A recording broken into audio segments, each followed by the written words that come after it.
अस्सलाम वालेकुम। आज हम ग्लूकोनियोजेनेसिस के बारे में डिस्कस करेंगे। फर्स्ट हम इसका थोड़ा सा ओवरव्यू देखेंगे, देन जो इसका मेन पाथवे है उसके बारे में हम डिस्कस करेंगे। सो फर्स्ट जो ग्लूकोनियोजेनेसिस है वो मेन 3 वर्ड से मिलकर बना है, gluco, neo and genesis. Gluco means है ग्लूकोज, न्यू का मीन है न्यू एंड जेनेसिस का मीन है ओरिजिन।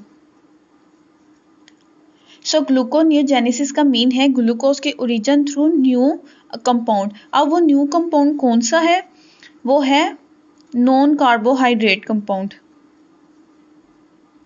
कार्बोहाइड्रेट कंपाउंड, ये जहन में आपने रखना है कि ग्लूकोनियोजेनेसिस हमेशा वही होती है नॉन कार्बोहाइड्रेट कंपाउंड के सोर्स से, ठीक है। सो नेक्स्ट, हमें ग्लूकोनियोजेनेसिस की ज़रूरत क्यों पड़ती है बॉडी में? अब हमारी बॉडी में कुछ ऐसे सेल्स हैं जिनको कंटिन्यूसली 24 हर्ट्ज जो है एनर्जी की ज़रूरत होती है। वो कौन से सेल हैं? वो है CNS, RBC,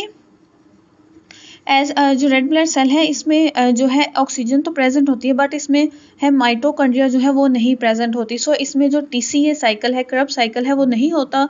तो ये है ओनली जो ग्लाइकोलाइसिस से जो थोड़ी बहुत एनर्जी मिलती है उसी पर ही रिले करता है। सो इसको भी कंटिन्यूसली एनर्जी की ज़रूरत होती है। देन जो सेकेंड है वो है respiratory centre and then extra भी कुछ है सेल्स। अब इन जो सेल्स हैं इनको कंटिन्यूसली 24 हर्ट्ज एनर्जी की ज़रूरत होती है।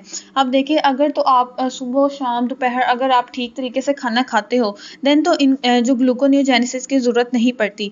बट अगर ऐसी स्टेज है कि जिसमें आपने काफ़ी हर्ट्ज हैं, जिसमें आपने खाना नहीं खाया, तो अब उसमें क्या होता है? 2 स्टेट्स हैं, इन 2 स्टेट्स को आपने ध्यान से देखना है, इसी से आपको ग्लूकोनियोजेनेसिस की समझ आएगी। अब होता क्या है, लीवर में जो ग्लूकोज है वो स्टोर होता है in the form of glycogen. ये पता होगा आपको, लीवर में जो ग्लूकोज है वो स्टोर होता है in the form of glycogen. अब होता क्या है, जब आप फास्टिंग स्टेट में हो, आपने काफ़ी टाइम से खाना नहीं खाया एंड इन सेल्स को एनर्जी की ज़रूरत है। अब क्या होगा, ये जो ग्लाइकोजन है ये ब्रेक डाउन होकर ग्लूकोज में कन्वर्ट होगा एंड इन सेल्स को एनर्जी प्रोवाइड करेगा। एक तो ये स्टेट है, इस स्टेट को हम बोलते हैं ग्लाइकोजिनोलाइसिस। ये डिफरेंस आपने जहन में रखना है, ग्लाइकोजिनोलाइसिस। ग्लाइकोजिनोलाइसिस कब होगी? जब हम ग्लाइकोजन को तोड़ के ग्लूकोज बनाएंगे एंड सेल्स को एनर्जी प्रोवाइड करेंगे। बट अब जो सेकंड स्टेट है जिसमें ग्लूकोनियोजेनेसिस हमारी परफॉर्म होगी, वो क्या होगी?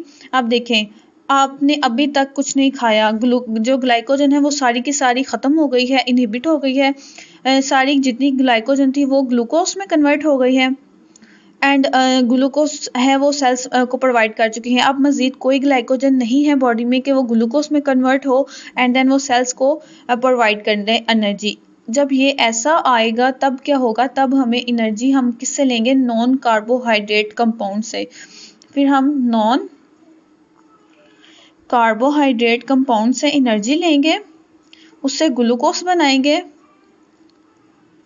एंड देन हम वो प्रोवाइड करेंगे जो सेल्स हैं उनको, ताकि उनकी जो एनर्जी है वो मेंटेन रहे। अब क्या होगा, जब हम नॉन कार्बोहाइड्रेट कंपाउंड से लेंगे उसको हम बोलेंगे ग्लूकोनियोजेनेसिस। सो ये डिफरेंस आपने इसमें जहन में रखना है कि अगर तो आप फास्टिंग स्टेट में हो और लीवर के पास ग्लाइकोजन है, वो ग्लूकोज में कन्वर्ट होकर एनर्जी प्रोवाइड करेगा, उसको हम बोलेंगे ग्लाइकोजिनोलाइसिस। ये तो ठीक है। बट अगर ये है कि ग्लाइकोजन भी डिप्लेट हो गई है, ख़त्म होने वाली है, तो उसमें अब हम क्या करेंगे? नॉन कार्बोहाइड्रेट जो सोर्स है उससे एनर्जी लेंगे एंड सेल्स को प्रोवाइड करेंगे एंड उस पाथवे को, वो जो सारा प्रोसेस होगा उसको हम बोलेंगे ग्लूकोनियोजेनेसिस। सो ये थोड़ा सा ओवरव्यू है ग्लूकोनियोजेनेसिस का। आई होप सो आपको समझ आ गई होगी।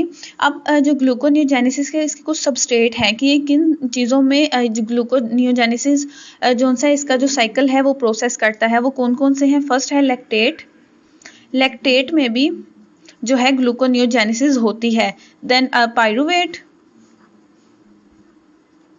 एंड सम प्रोटीन्स भी हैं जिनमें जो है ग्लूकोनियोजेनेसिस का साइकिल परफॉर्म होता है। एंड थर्ड जो फोर्थ है वो है ट्राइग्लिसरॉल। सो ये मेन सबस्ट्रेट हैं। इनके अलावा भी कुछ हैं पर ये मेन है जो कि जिनमें ग्लूकोनियोजेनेसिस का जो साइकिल है वो प्रोसीड होता है। अब हम जो इसका मेन साइकिल है उसके बारे में डिस्कस करते हैं। अगर तो आपने ग्लाइकोलाइसिस का जो पाथवे है उसको अच्छे तरीके से समझ लिया है तो ग्लूकोनियोजेनेसिस बिल्कुल भी मुश्किल नहीं है, बिल्कुल सेम वैसे है। सिर्फ 3 स्टेप्स हैं ऐसे जो कि डिफरेंट हैं, जो कि इरिवर्सेबल स्टेप हैं। ठीक है, सो जो फर्स्ट वाला स्टेप है ये डिफरेंट है ग्लूकोनियोजेनेसिस में।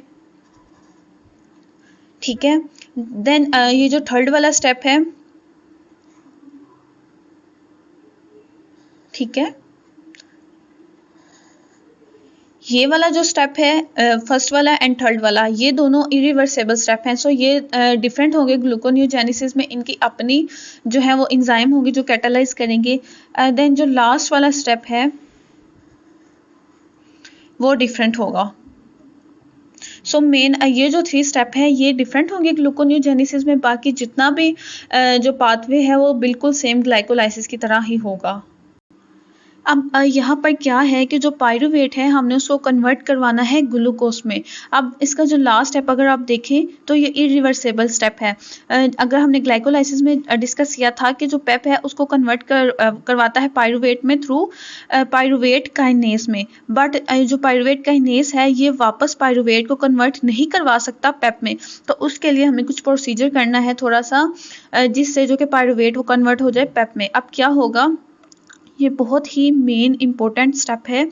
अगर आप इसको ध्यान से कर लेते हैं तो बहुत ही इजी है ग्लूकोनियोजेनेसिस।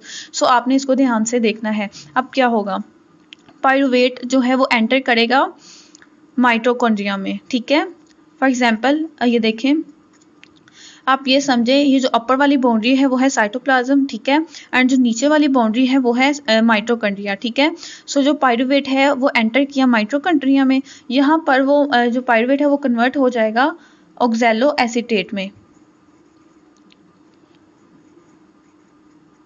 ठीक है, पायरूवेट कन्वर्ट हो जाएगा ऑक्सैलो एसीटेट में थ्रू एंजाइम। अब वो एंजाइम का नेम क्या है, पायरूवेट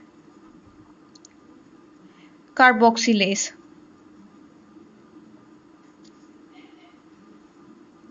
डन, ऑक्सैलो एसीटेट में कन्वर्ट हो जाएगा। अब यहाँ पर जो CO2 है वो यूज़ होगी, एक पॉइंट CO2 यूज़ होगी पायरूवेट को ऑक्सैलो एसीटेट में कन्वर्ट करने में, एंड थोड़ी सी एनर्जी भी यूज़ होगी। सो जो ATP है वो कन्वर्ट हो जाएगा ADP में।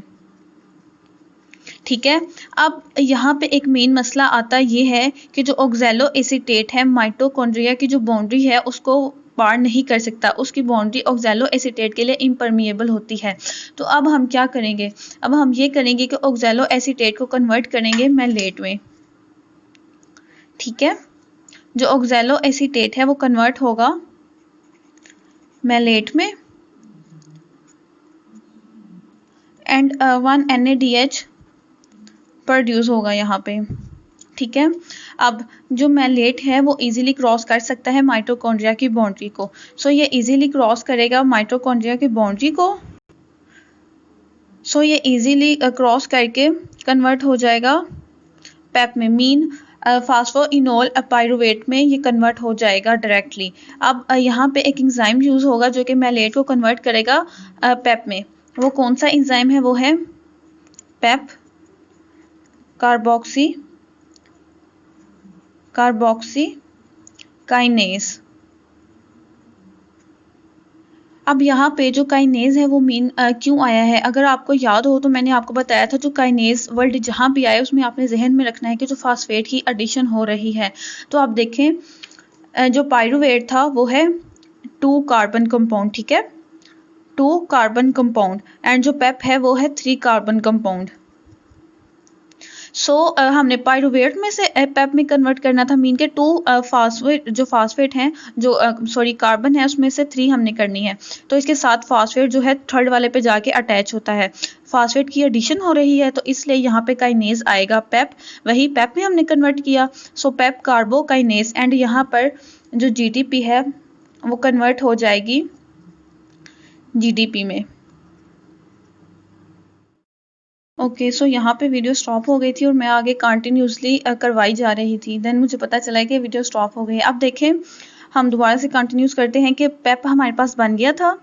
जो है पायरुवेट को हमने कन्वर्ट करवा दिया था पेप में। अब देखें जो बाकी स्टेप हैं बिल्कुल सेम है, रिवर्सिबल स्टेप हैं जो कि रिवर्स कर देते हैं। बट अब जो नेक्स्ट है थर्ड वाला स्टेप जो कि फ्रुक्टोज 1,6 बिस फॉस्फेट है, जो कि फ्रुक्टोज 6 फॉस्फेट में हमने कन्वर्ट करना है। अब ये इरिवर्सिबल स्टेप है।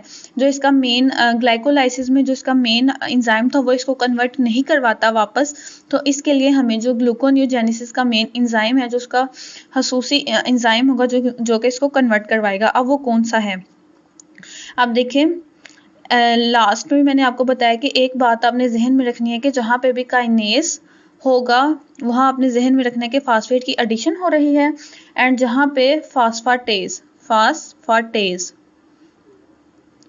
होगा वहाँ पे आपने जहन में रखना है कि फास्फेट की रिमूवल हो रही है। तो यहाँ पे इस स्टेप में देखें, यहाँ पे है फ्रुक्टोज 1,6 बिस फॉस्फेट, बट यहाँ पे ओनली 6 फॉस्फेट है, 1 रिमूव हो चुका है। सो यहाँ पे रिमूव हो रहा है, तो यहाँ पे जो एंजाइम आएगा जो कि इसको रिवर्स करेगा वो होगा फ्रुक्टोज 1,6 फास्फाटेज।